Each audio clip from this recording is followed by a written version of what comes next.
right. Welcome to Mediumship by Picasso. My name is Picasso Roberts. If you're hitting me up on this channel, this is my channel. I'm so glad you're here. I'm building a community here, and I'm so glad you guys are stopping by to check out what's going on.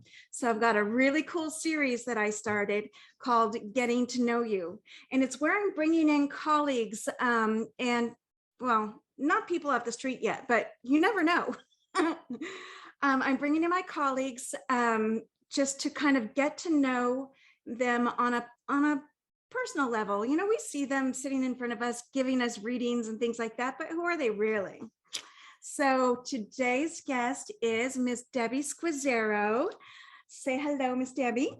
Hello, Miss Picasso. And listen, thank you so much for having me today. I am just so excited and I'm honored, and I love your whole idea of getting to know people on a different level besides just mediumship. I think that's great. I think it's important because so often, you know, people are sitting in front of us and we're getting our reading and like, what's she gonna say? And how does she know that? And blah, blah, blah, you know, and it's just, look, we're real people and we have this thing that we do. And if we don't do it alone, we do it with spirit, and it's part of us, but it's not all of us. And we have so many things that, you know, that we can share about ourselves, and you don't have to give all your deep, dark secrets. I don't have too many now. we all have deep dark secrets. We all have that chapter 2 or 3 we don't read out loud. Right? Lies. So, Miss Debbie Squizzero, you're currently in Rhode Island. Were you born and raised in Rhode Island? I was born and raised Providence, Rhode Island, and I lived in a little town called Cranston, a city. I shouldn't say it's a town. It's a city, Cranston. So I was born and raised in Cranston, Rhode Island. And then I have lived the past 15 years of my life in North Providence. And I have just recently moved to an area in Rhode Island, because Rhode Island's like this big. The joke about Rhode Island, and you know, because you told me you lived in Newport for a little while. Yeah. So we're like, the tiniest state of all of the 50 states. And the joke here, there's a couple of jokes. One is like, you can drive from one end of the state to the other, like within an hour, which is true, 45 minutes to an hour. So I moved from North Providence to down the beach area, which is a South County area. So I just moved about, I can't believe now, 2 months ago. The time is going by so fast. But so born in Providence, and North Providence for 15 years, and here I am in South County, and I'm loving it. I like to call it land and sea.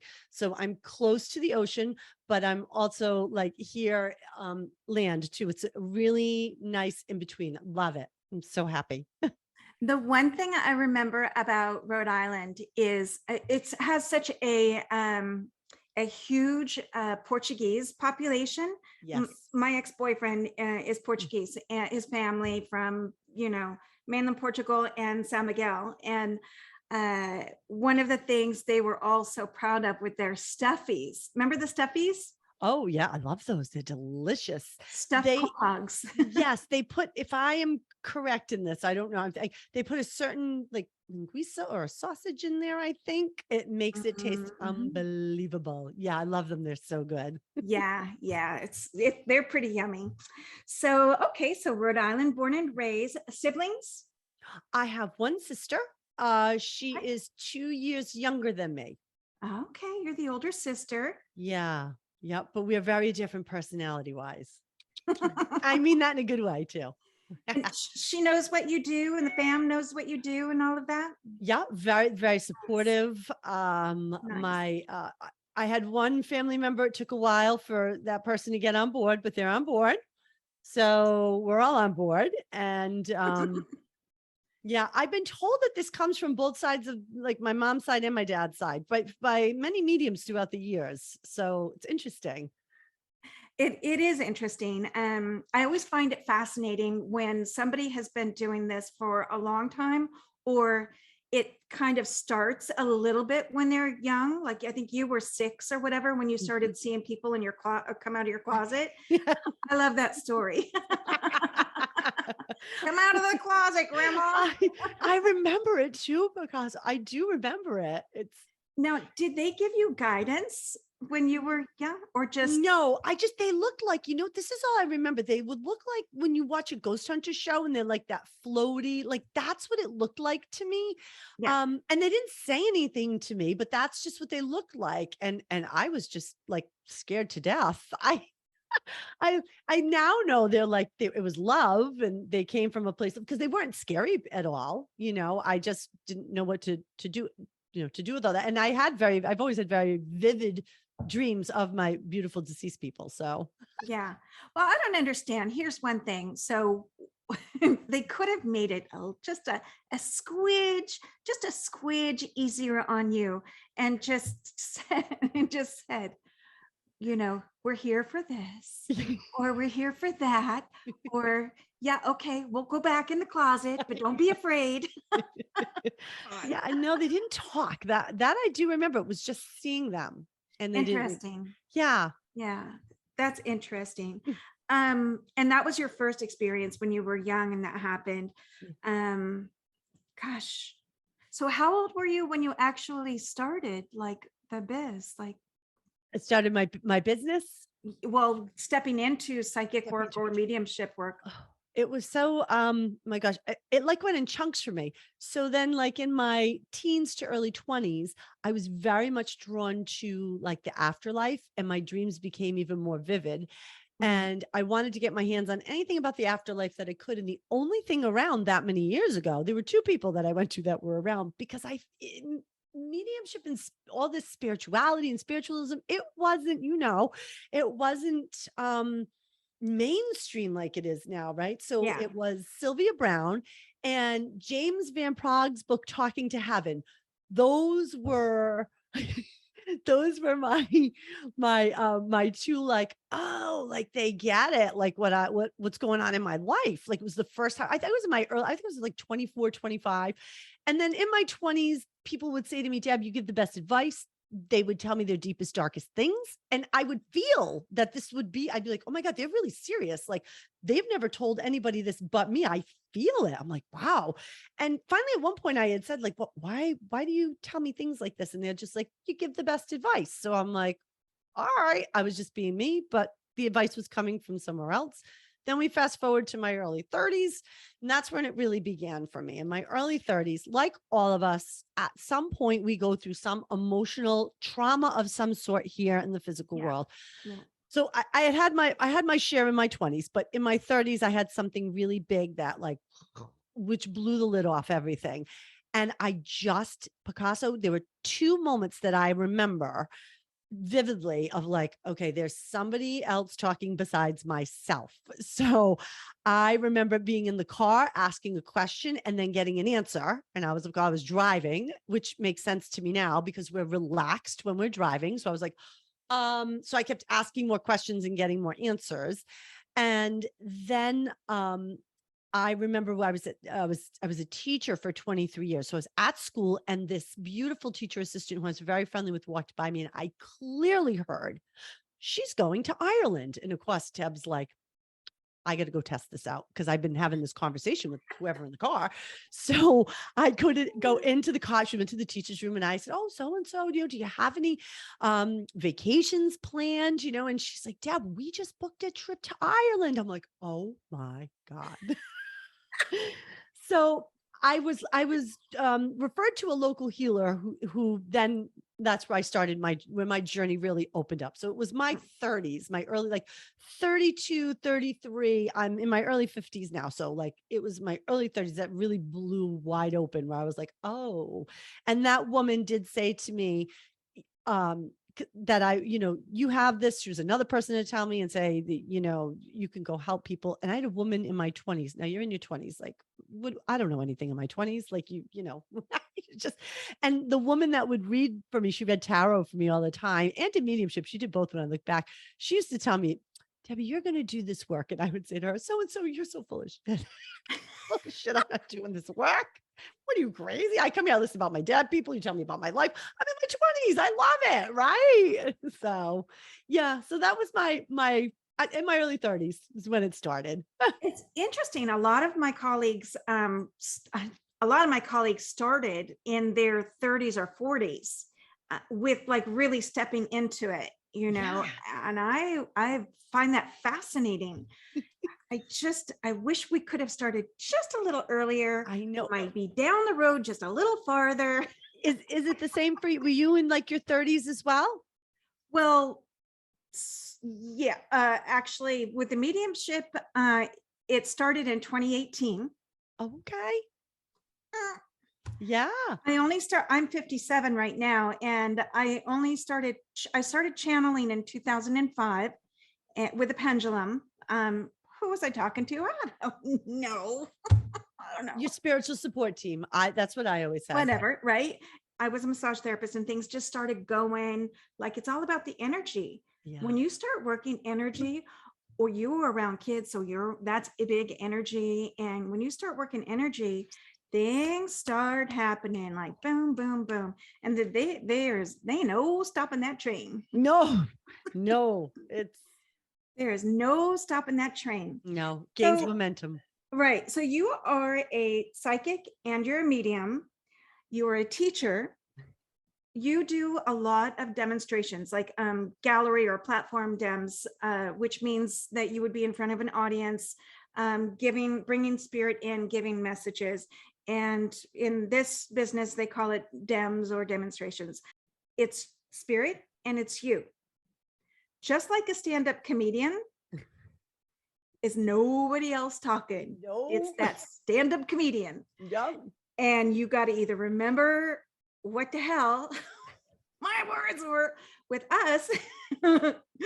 with us, it's like plug in. Okay, let's plug in and let's make that connection, and then bam, okay, we're on, and then we can go. But so you're a psychic, you're a medium, you're a teacher, and in a sort of an entertainer in that way, keeping that energy up. And I find it fascinating how it all comes together. Yeah. And it is, we are, not responsible, but we bring the energy. I mean, the audience brings the energy too, but I feel like it's the medium's job to keep that energy up. It's my Yes, job. ma'am. It's my job to keep it up. I got to keep that energy up. So Yes, ma'am. yeah. And for those of you listening, if you've ever been to a demonstration like that, I do them. Debbie does them. If you've never had a chance to get out and see the events like that, I highly recommend it. Now, not everybody gets read in a situation like that, but it is fascinating to watch, and the information that comes through is just incredible. I always say that people, when you go to an event like that, I always tell people, listen, even if you don't receive a reading, I can guarantee that you're going to be touched or moved by somebody else's reading. And it always happens at the end of the night or midway through or somewhere in that time, because we can all, I always say, listen, the thing that brings us there, unfortunately, is grief. So we all have that empathy or compassion, and we're all moved in some way or touched, by somebody else's reading if we don't get one personally. Sometimes it's grief, sometimes it's anger. Sometimes it's sadness. It all really depends upon that connection that the person in the audience had with that particular spirit. Very true. Yeah, for sure. Very now, true. You have a master's degree in special ed, so you worked 22, 23 years with young kids. Do you know, Picasso, I thought it was 22 years for the longest time, right? And then we had the retirement party or separation. So for me, I separated. I didn't have enough years in for retirement, so I separated. And when I did 2 school systems. So I did 5 years at one school system, and then I did the remainder at my other school system that I was at in Lincoln, Rhode Island for a very long time. And so when I officially separated and I got the number of years, I went, oh, I've been off a year all this time. Actually 23 years and not 22, but I still can't believe it's been all that time, though. I'm going to be honest. Wow, that's amazing. Now, is there any one moment in all those years of teaching, a moment with a child that stands out the most? The first thing that came to my mind is a funny story. Can I tell you? I'm going to Of share this course. funny story with you. There Yeah. are many, but Yeah. I did kindergarten and first grade special education, and I love those babies. And I always say this: some people would say, Deb, I could never do the little ones. I look and I go, I could never do middle school, high school, right? So here's the first story when you said that to me that came to me. I wear contact lenses, right? They're just so innocent and sweet. So I remember having a small group of kindergarten at a table. It was like 5 or 6. And one day we had these little books and we were practicing our reading, doing this reading. And all of a sudden my contact lens came popping out of my eye onto the table. No, I have to back up and tell you so those kindergartners at 5, try to say the last name Squizzero, okay, at 5. So I am forever Miss Zero. I am Miss Zero, Pa Zero, Ma Zero, but mostly Miss Zero. That's it, Miss Zero. I'm like, okay. So the little one's like, Miss Zero, your eye, it fell out. It popped out onto the table. Oh my God. She was horrified. Oh my gosh, she was horrible. So I had to explain what a contact lens was, that I was okay, and that everything was going to be okay. And then she was so intrigued by the whole thing. She was like, that goes in your eye. Like they're the cutest things. They're just so innocent and just so that's what I love. Like they're just so pure and innocent. And my favorite part is when they just share everything with you. Oh, yeah. And then it's parent teacher conference time, and you're like, oh boy. That's why I asked that question. Because, they are young and everything that just comes out, filter, no filter, no filter. Absolutely. Yes. Yeah. Oh my Yeah. gosh. That's the first story I thought of because I had to calm her down. And then once I told her what it was, she was all intrigued by the whole thing. It was so funny. Did you put it back in front of her? I did. And then she was like right up in my face. She's like, can I see that? I said, once it goes in my eye, you can't even see it. I go, it's like, it's magical. That's great. What a great experience. Really though, it really was. I mean, I don't have children of my own.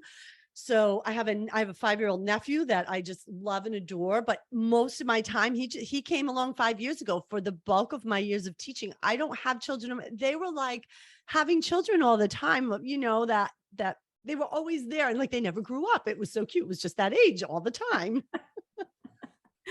Oh, that's great. I love that.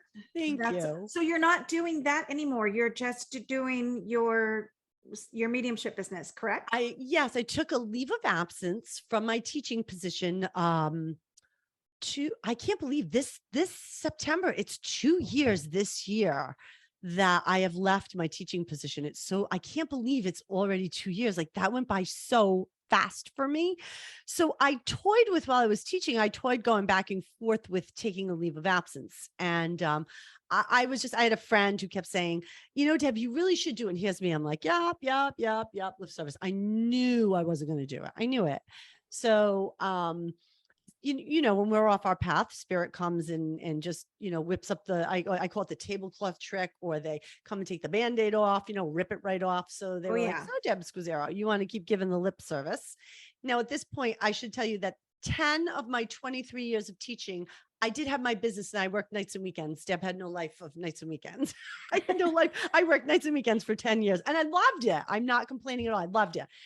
But my business was growing. And so I was just like, oh, my passion was switching and I could feel it. And like I said, telling me, should I take this year leave? And I kept like lip servicing it. And so finally Spirit said, well, listen, we're going to run you into the ground and then mentally, emotionally, physically, and then we're going to give you a nervous stress induced breakdown.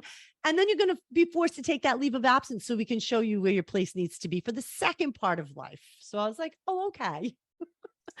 So that's what happened. And it really is all good. It really is looking back. I mean, it wasn't all good at the time. I was beside myself because, we all have these things in life where we go, this happens to everybody else. Like this is somebody else's story. Nope, but this is your story. So it was the best thing. So that's how I ended up, I took a leave of absence. And from there, Picasso, the thing, this is what I've learned. And somebody said this phrase to me and it's so true. The thing that we that we resist the most is really the thing that we should embrace the most.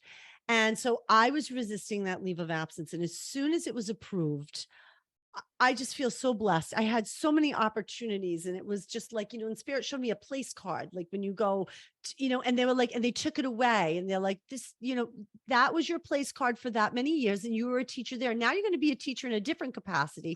You've already done it part-time for 10 years, but now it's time to jump into it. And I was like, and then I just had beautiful I'm so, I started a gratitude practice during my breakdown that I never gave gratitude for anything, honestly, like never a day. I mean, all day, every day, it doesn't stop. So that was how, that's how all that came into play of leaving my teaching. Been 2 years now. So, and that's how I got there. Right. So you were just too busy to focus on gratitude. There were you had too many irons in the fire. It was too much. It was too much. Yeah, it was when I look now, I go, I don't know how I did all of those things. We just do it to do it because you have to, like, like it has to get done. So I was just like, it's got to get done. Yeah, that's just pure survival mode. And it's very familiar for me too. Yeah. So, if we just let go. Yeah, right. Stop resisting. Let them drive the bus. So education is seemingly super important to you. Mm-hmm. So I looked at who you studied under. Now, if I missed anybody, say their name. Okay. Okay. Lisa Williams, Lindsay Marino, Martin Twycross, yes, Thomas John, Andy Bing, Jack Eaton. Jackie. Oh, Jackie was my local healer that helped me come to terms with things. Do you know, I was so beside myself at that reading 20 years ago. I forgot to pay her. I was halfway down the road. She didn't even say anything to me. I was halfway down the road. And I went, oh, I didn't pay her. And she didn't even say anything. I turned the car around. I went back and I said, she goes, don't you even worry. I go, no, I'm going to pay you. Oh my God. And Jackie taught me all about the angels. I'm very connected to the angelic realm. I don't know if many people know that, but I'm very, very connected to the angelic realm. So, and that started with Jackie 30, oh my God, 30. No, I was in my 30s 20 years ago. So for me, you're a lifelong student. So like when you, even with and I write that, on my part of on my website, like, I just say, because I believe it. So not just because I was an educator, but I just believe no matter what you do in life, you can always learn more, do more, be better. The day that you think you've arrived is the day, in my opinion, is the day you're in trouble. I used to tell the children when I would teach them and they would say, oh, I made a mistake. And I say, oh, no, you know what that is? That's your brain growing. We don't make mistakes. That's your brain growing. That's so a good way to it's put an it. experience and our brain is growing, and it had to happen because if you didn't make a mistake, your brain would never grow and your brain has to grow. Right. And I just feel like that about any profession, whether it's studying with people, reading, having a self-discipline practice, you can always learn more. That's how I feel. Yes. And I feel like I've been a teacher in many capacities here because I also had a weight loss journey and I was a personal trainer at one point in my 30s. So that was another teacher role I took on. So that's fascinating. That's really cool. Now, out of all of the list of those teachers, who made the biggest impact? Would that have been Jackie or would it have been? They all did in their own way. And I'm not just saying that. Each one of those people has contributed to my growth and my learning in such a different way. The different philosophies, the different self-disciplines, they all have contributed in such a positive way to my growth. It's kind of like, again, like I keep saying it, but it's the truth. It was like, I was a resource teacher, special education teacher. So when I taught teaching, I always felt like there's not just one method. I would take one method, but I'd been versed in many methods to teach reading to young students. And I would take a little bit from each. And that's how I feel like, each one of those people is so instrumental to my growth on this journey in their own unique way. And at the time that I was led to them was the exact time that I needed that person, either to learn, to push, to do a self-discipline, whatever it was. I've learned an immense amount from all of them. So diverse. Yes. Whoever just said that to me. I just heard they're all so diverse, and it's true. Yes. Yeah. Yeah. I think it's important to have many. Some people stick with one, Yes. but I'm with you on that each one of them, each one of our mentors, will teach us what we need to know at that time and hand over the tools. And then it's really entirely up to you what you do with those tools. Yes. Now, I don't know about you, but in so many of the classes that I've had all throughout the years, I've met so many people that have finished a class and then not done anything with it. Yeah. That kills me. I know. I'm just one of those people that I also do love to learn. And you're right. There are people who take those classes and that's where it ends. And I don't know, we're all different in that way. Yeah. But for me, I can't wait. I get excited. So I can't wait to take what I've learned and put it into practice. That's how Right. I am. Yeah. To see how it's going to integrate into what you have and what it's going to look like. That's the really, really cool thing. And it'll be different for everybody. Yes. You may learn the same thing, but it'll be different for you and different for me. But we were in the same class, or it's the same thing for everybody. So yep, we all our mediumship is constantly changing. And I always say, because I feel like it's the truth, that mediumship is such a beautiful craft, gift, ability. We all use it in a different way, and that's what makes it unique to everybody. I feel that's how I feel. Yeah. Now you do private readings, you do group readings, you do family readings, and you do couple readings. Please expand. On the couple reading, or just, it's so funny you should ask me that question, because a lot of times when I'm talking about my services, I tell people, I say, listen, I offer a couples reading, but I always go, but listen, it doesn't have to be a couple, like a husband, wife, boyfriend, girlfriend. I joke and I tell people, listen, I can't put on my website a 2-person reading. It's, in my opinion, that just doesn't sound right. It's a 2-person reading. That's just me personally. So I just like the sound of a couples reading. And then if you go to my site, I will get into detail about, I've read for 2 siblings. I just had a mother-daughter earlier in the day today. I've had a mother-daughter. I've had 2 brothers. I've had fiance, like 2 people going to get married. It's just 2 people. And it's just how I just 2 as a couple. I don't know. It's a pair. I think that's cool. So when I saw that, I was like, oh, how does that work? So when I was doing a little research on you, which is, you Google everybody, you could Google anybody and find out whatever you're going to find out. But you've done some great interviews over time. I've watched a few of those. And what was the lady's name? Well, you did Close Up Radio, the Soul Tribes, Spirit School, and somebody Lee. Tanya Lee. Tanya Lee from my girlfriend. She's from Canada. Yes, that's right.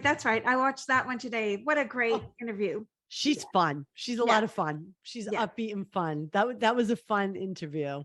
Yeah. So that was pretty cool. So I just want to say again, I'll probably repeat myself, but I want to say thank you for stepping up and sharing yourself and sharing your knowledge and being who you are. I am so appreciative.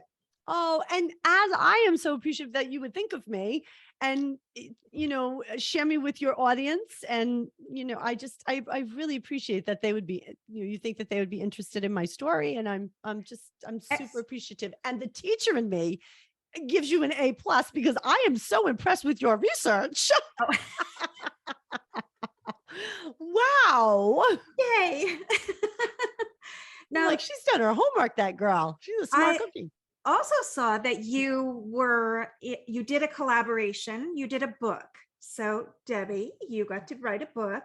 You got to be it's a collaboration. Yes. It was called Evolving on Purpose, Mindful Ancestors Paving the Way for the Future Generations. Yeah. How did that all come about? What a beautiful opportunity that was for me. I felt like it, and what a great question to ask, because it was last summer. I felt like I wanted to do some sort of writing, but I didn't want to write a book. I'm not ready for that. And I knew it. And I said, I don't want to write a book, but I want something, is it a magazine? I wanted to contribute some sort of writing project. Ask and you shall receive if you're in alignment and it's for your highest and best good. Probably 3 weeks later, I woke up to a message in my inbox, and it said, "Hi, my name is Katie Carey, and I'm from the UK, and I'm starting this publishing company called Soulful Valley Publishing. You were brought to me, or I was connected to you by X, Y, and Z. Um, I am putting together a collaboration of authors telling their stories about how they have evolved on purpose." I was like, ask and you shall receive. And that was a great learning experience. I applaud anybody who writes a book, because I'm going to tell you just that chapter I wrote. How many words, how are we going to, and then even like just I remember just sitting with Spirit and saying to Spirit, okay, listen, I feel like I have like this much to tell, but we only have this many words. What are we going to do? And I would just sit at the computer and just write, write, write, write, write, write, write. And then we'd go back and we'd put it in an order, and then sometimes I'd be out and I'd hear things. I'd get my phone and I'd put it on the phone. I go, all right, when I go home, I'll add it to the computer.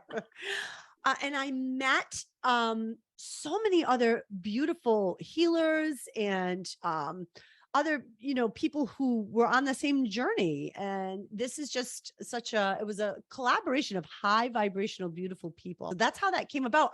I felt like I wanted to do some writing, and that's what Spirit brought me Katie Carey in my inbox. I love that. Did you get to meet any of the other authors, or was it all just kind of?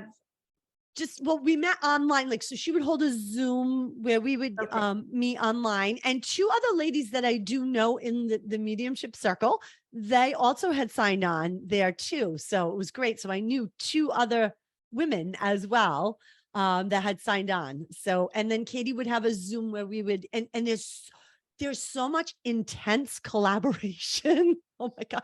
And when you do a launch, I had no idea what was involved. Like you feel like now I said to you, I don't have any kids, but I feel like, you give birth. That's how I felt. It's like, this is intense, like in a good way, but yeah.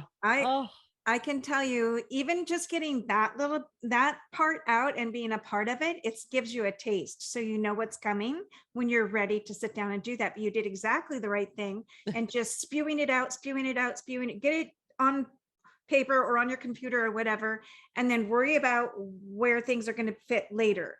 Don't worry about it. Just get it out.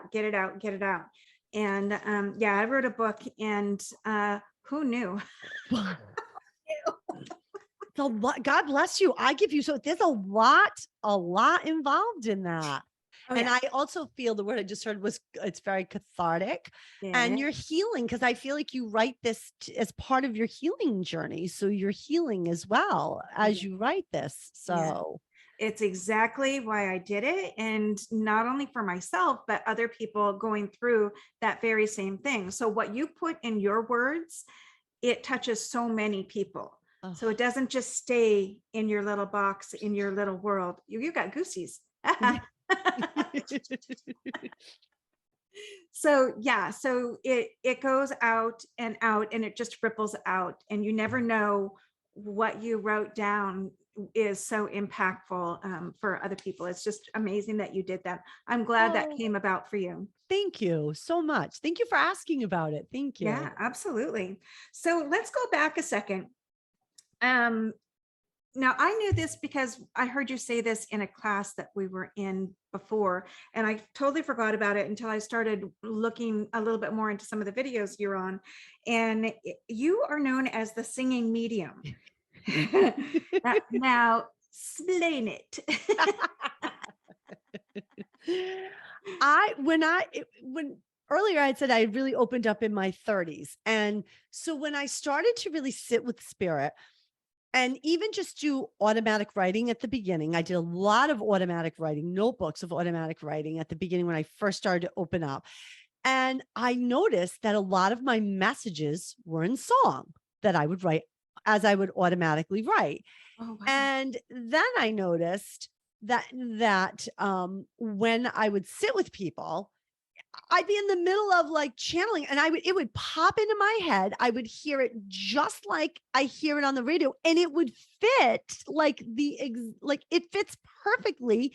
And sometimes the more obscure it is, I say, God, I couldn't pull that out of my ass if I tried. Like it's just so crazy.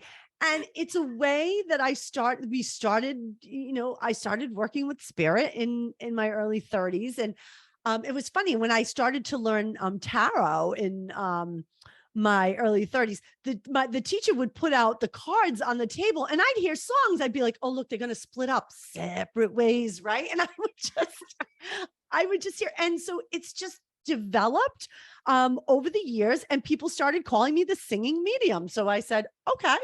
I said, it's a very well, it's unique. I find the way that the song comes in, it's quite unique. So I love it. Music has always been a huge part of my life as well. I can remember my dad with tons of albums just dropping one at a time, like in boxes full of records and albums. And no coincidence, I call her my other mom, one of my dear friends, her mom with the 8 tracks. She was the disco Barry Manilow queen. I just remember like we'd be in that white Cordoba car and like blaring like Donna Summer, Bad Girls, or Copacabana. So, and it's just been a healing. I've always turned to music. And so it's developed into my work, which I love. And it's so beautiful when you have to deliver, you sometimes have to deliver such a heavy message. And then all of a sudden I hear this song and I go, oh, I just love it. Thanks. I look at them, I go, listen, I said, this is getting deep. Spirit's going to make us laugh because here's what I hear, and it's a song, and it really is a fitting song. So that's how that came about. That's pretty cool. They do that with me with movies and or songs or whatever. They'll show me the movie, or they'll show me a scene in the movie, or they'll play a song, or whatever, in whatever, however it comes across. Now let me ask you this. So what song would you say represents you in your life? Like what song would be like the Debbie Squizzero story? That's so funny you should ask me that. I love, I don't know if anybody knows this song, but it's the song by I believe it's the Gym Class Heroes, The Fighter. It's called The Fighter. I'm gonna have to look it up now. Yeah. Of course, I want to sing it, but it's got this really like this beat that just gets me going all the time. In the song, it's about like bouncing back up, like, fighting harder and bouncing back up, and, whatever lets you down, you get back up. When I run, I love to run. That's my time to talk to spirit too, but it's also like I always say, that's my sanity as well. We all work things out differently. And so I'll put that on and I hear it says, just in the morning, some be well. I can hear it. You press it on your lean nails. It's a really pressing on your lean nails. Oh yeah. It's about like being a fighter in life. And I love that because I feel like there's been many things that, kind of like that Chumbawamba song. I get knocked down, I get back up again. But that one, I'll search for that one on the iPod to hear it because it gets me going. Yeah. So, yeah. They're showing me you with the sword and really taking no shit. You're really taking no shit. That the days of taking shit are over. The days of listening to mansplaining are over. Yeah. The days of no more. And it's just like, whoa. They're like, nope, she ain't taking it anymore. That's it. I finally know my worth, which I write about in the book. So it's interesting. I don't try to read anybody when I'm doing an interview, but why are they keep showing me the number 34? Oh, I don't know. 34. Oh, if it makes sense to you later, I don't know. But for some reason, 34 keeps coming in, and I'm not sure exactly why. All right. So I'm going to take that with me. It means something. I don't know what, yeah, I tried to push it aside. I try to push it aside. And if Yep. it won't go away, then I have to say something. Of course, I know. It's not. So, what is the funniest message you've ever had to deliver? Oh gosh. Oh, I don't know because I remember just bits and pieces of readings. Yeah. I do remember I had to describe a very big chested woman once. um and that was interesting, and I felt like I remember saying to this person, your mom she goes, I totally go, I'm just going to say it. I go, your mom just loved her boobs. I mean, and they were everywhere. I go, those things were on display. And she's like, oh, that was my mom. That really was my mom. She goes, honestly. Yeah. I had one of those too. I had one of those at And I could feel it on myself. I'm like, oh my God. Like, sometimes spirit makes you feel things. I'm like, that's awfully big. yeah. Oh my goodness. Yeah. What was the one? Elvira. They made me look like feel like Elvira. Elvira. Like the boobs come up and I'm like, who does this? This Yeah. belongs to you. And like who loves her boobs and they're up and they're oh, that's so funny. Oh, So that's a similar one that we have a similar one there. oh, that's the So first one I can think of funny. what now we know about the clairs. We know there's clairsentient, clairaudient, clairvoyant, clairgustians, I think it's called. There are Mhm. about seven or more clairs. What is your strongest clair? Oh, my strongest, I'd have to say is I have like a tie, but no, I'd go with, if I had to go with one, I'd say my vision. My Clairvoyance. Yeah, would be my clearest one. The one that I would love to develop even more, that I continue to develop, my clairsentience. Okay. That's the one that I do feel. I wish I would feel more, but you work with your people, I used to fight it a lot. And I actually, one of those people that I studied with actually said to me, I'm being shown that you're fighting the way that your people want to work with you and you need to stop. And I'm like, guilty. So I have learned to just sit back. They know better than we do all the time. And so it will happen the way it's supposed to happen. So I stopped. I was like, and so you just take it as it unfolds, because it's a journey that's different for all of us. So, Yeah. Careful what you wish for. I was doing the reading and I was doing a kind of a intuitive scan on this woman. And I got the sharpest pain in my ass. Oh my God.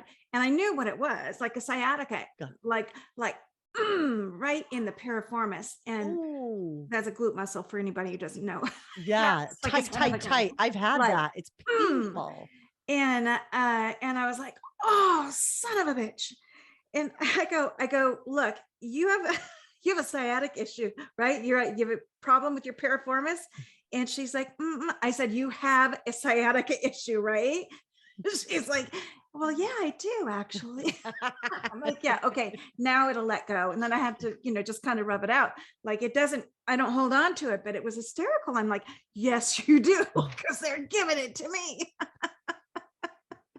So careful what you wish for. Oh, true. So true.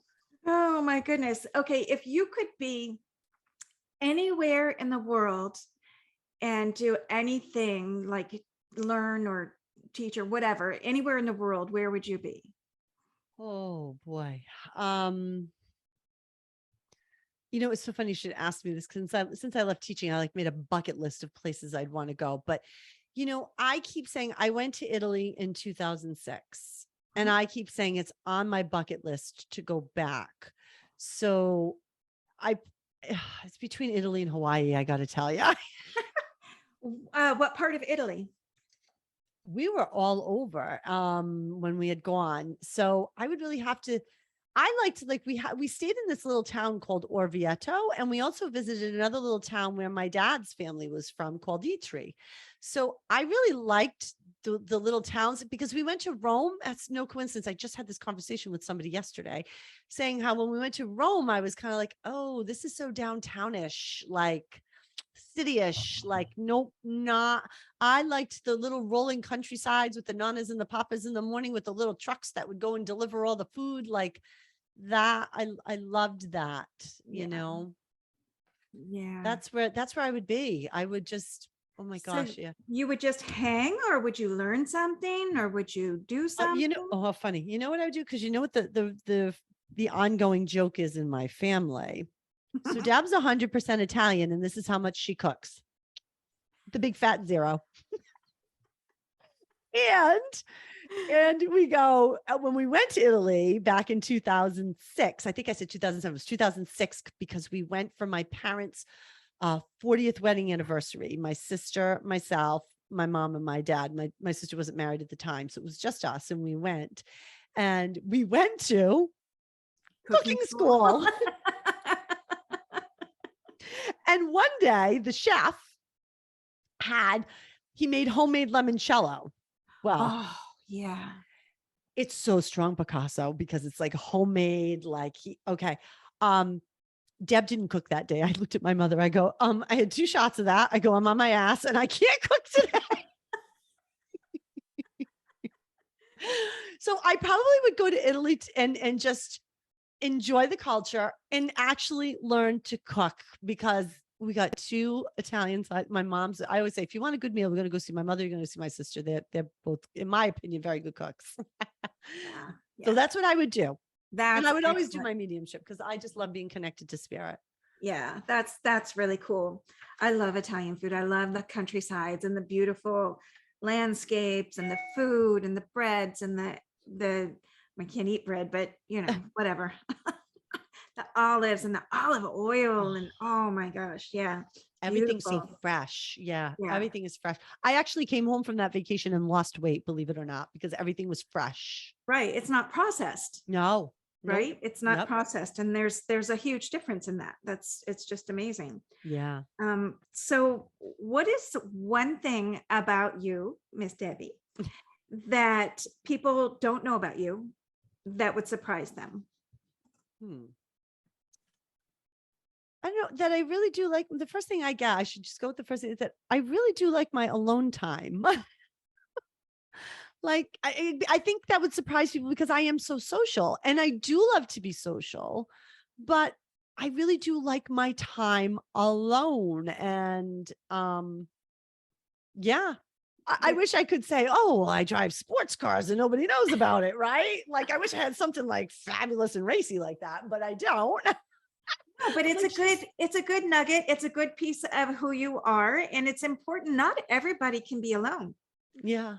People, there are a lot of people who are afraid to be alone. There are a lot of people who struggle with loneliness or you know, not having somebody in their home or in their surroundings constantly. It's interesting. It takes strength and confidence and courage to stand on your own and to be okay with the silence, with the alone time. So that is kudos to you. Oh, I Yeah. thank you for that. Thank you. Absolutely. Absolutely. So besides mediumship, what makes your heart sing? Oh gosh, what was my nephew? My 5-year-old nephew.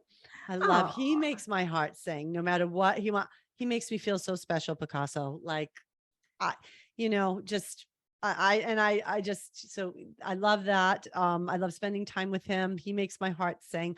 I love to read. If I have any time to read, I love to, and when I love to read, I love to read nonfiction. You know, I've been an avid reader my whole life. Like, since I was a kid, I was a voracious avid reader. I always have been. But I love nonfiction. I want to learn, even when I watch, like, and I love to watch Netflix, but I normally want to watch like documentary kinds of things more. I mean, I do watch the other things, but if my go-to is to, you know, to watch, I do love like that nonfiction documentary, you know.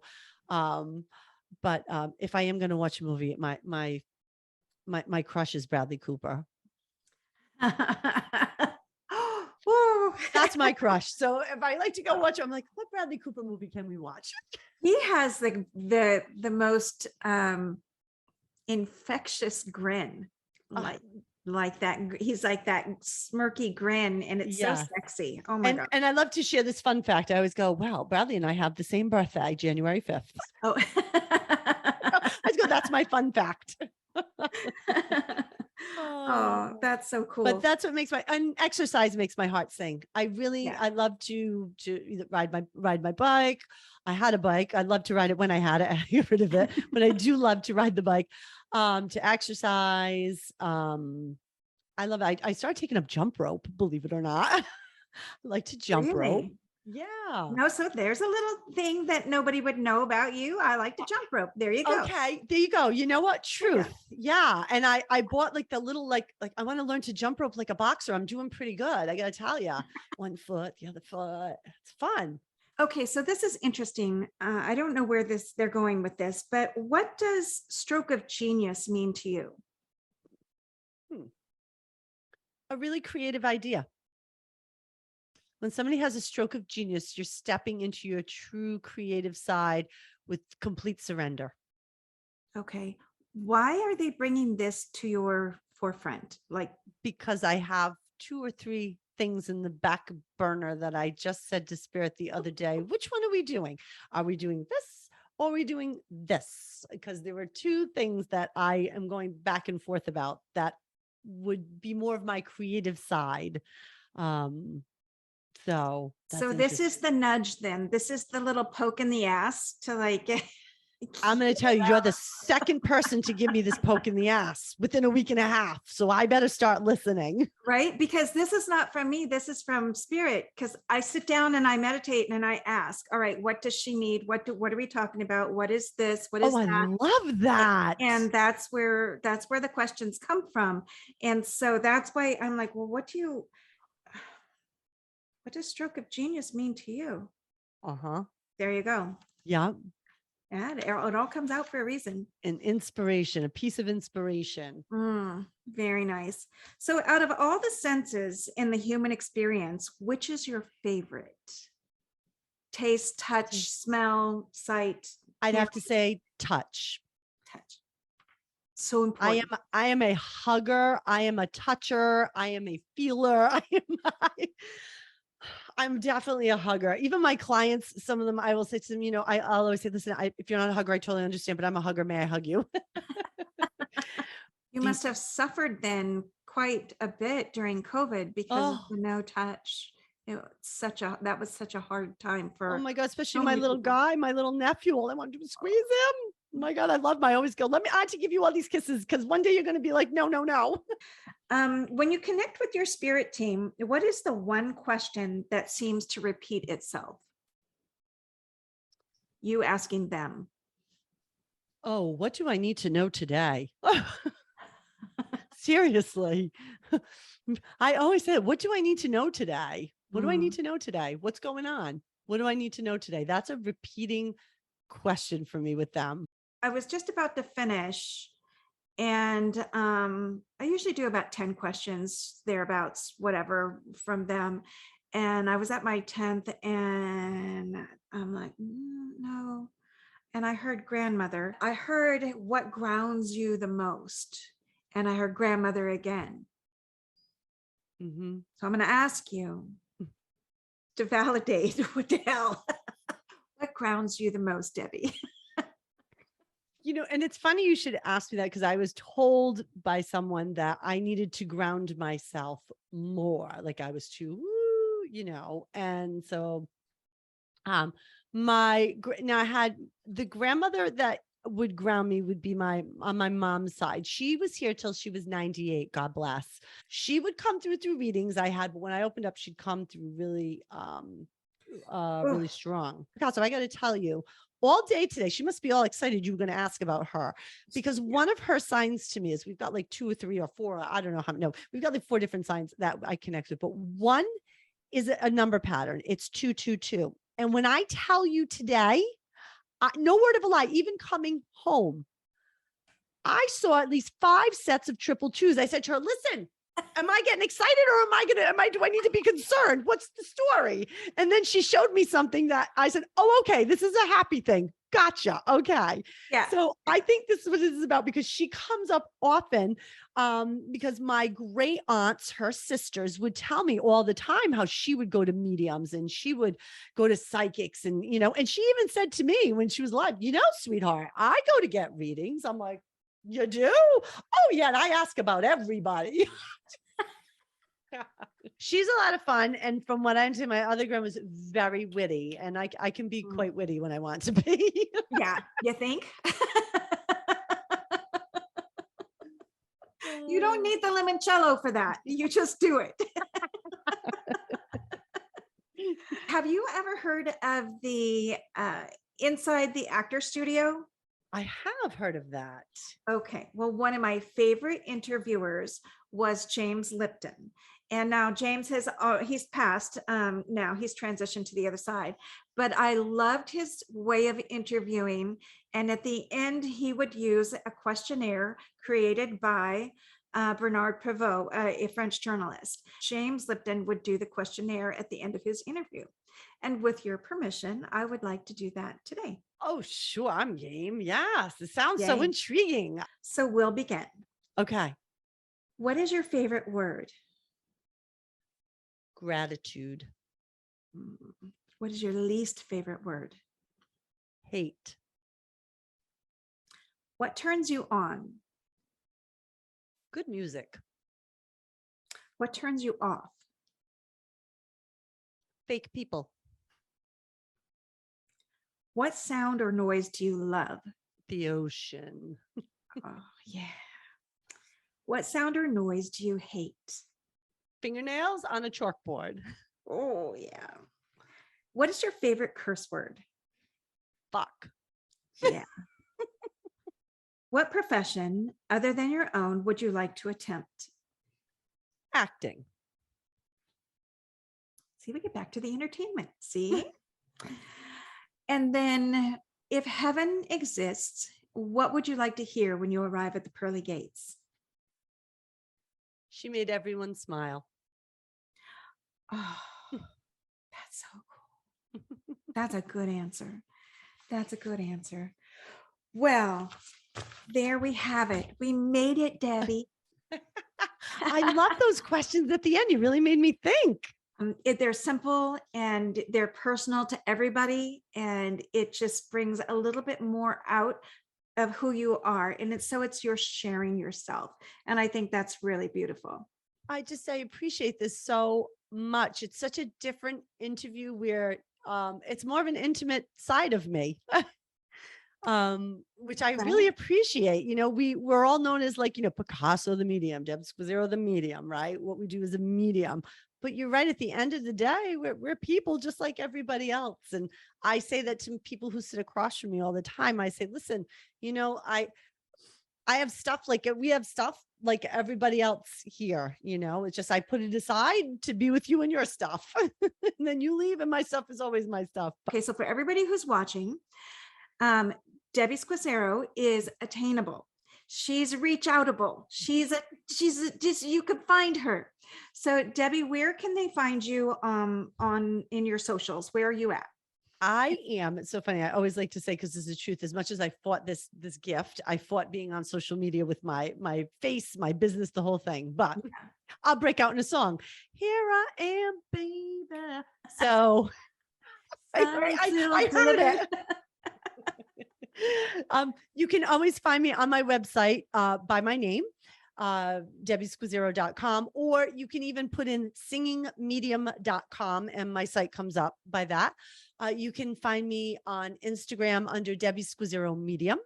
I'm also on Facebook under Debbie Squizzero Psychic Medium. So those are the three. Oh, and my YouTube. I also have a YouTube where my 10 years that I sat with clients on nights and weekends while I was a teacher, Picasso, I received so many, as you do, so many questions about death, dying, the other side, and even metaphysical things like, Debbie, what do you mean getting in a higher vibration? What do I have to do? So I started probably about a year ago, YouTube channel where I answer questions about death, dying, the other side, or metaphysical things. And that's under Debbie Squizzero, Evidential Psychic Medium. All the links are going to be in the description. So anybody who's watching this, you just look at the description and all of her links will be there. All of my links will be there. You can find, that's where you can find Debbie. You can find me here on this YouTube channel. You can find me on mediumshipbypicasso.com. I do private readings. I do group readings. I do platform or evidential-based mediumship DEMS.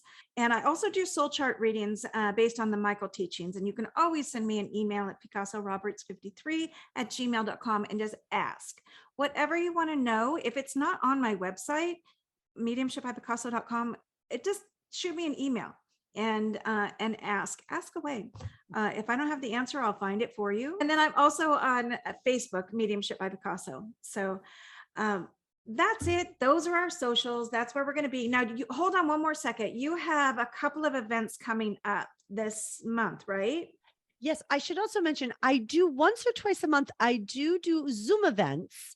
So if you're not, if I'm in Rhode Island and I do the bulk of my events here, but I do once or twice a month, I do an 8-person intimate Zoom reading, and every person's guaranteed a reading, and it's a really nice night. So if you're not local and you want to connect with me, you can always, I would love to have you. It's always a special night. The 8 people, it's always so wonderful to see what 8 people that spirit brings together. It's really cool. That's really cool. It's nice. Yeah. It's intimate. So everybody gets a little bit of something. That's excellent. Yes. Excellent. Yeah. And then I have some other events here in Rhode Island. And if you just get on my site, you'll see the list of those. So fantastic. yeah. All right, great.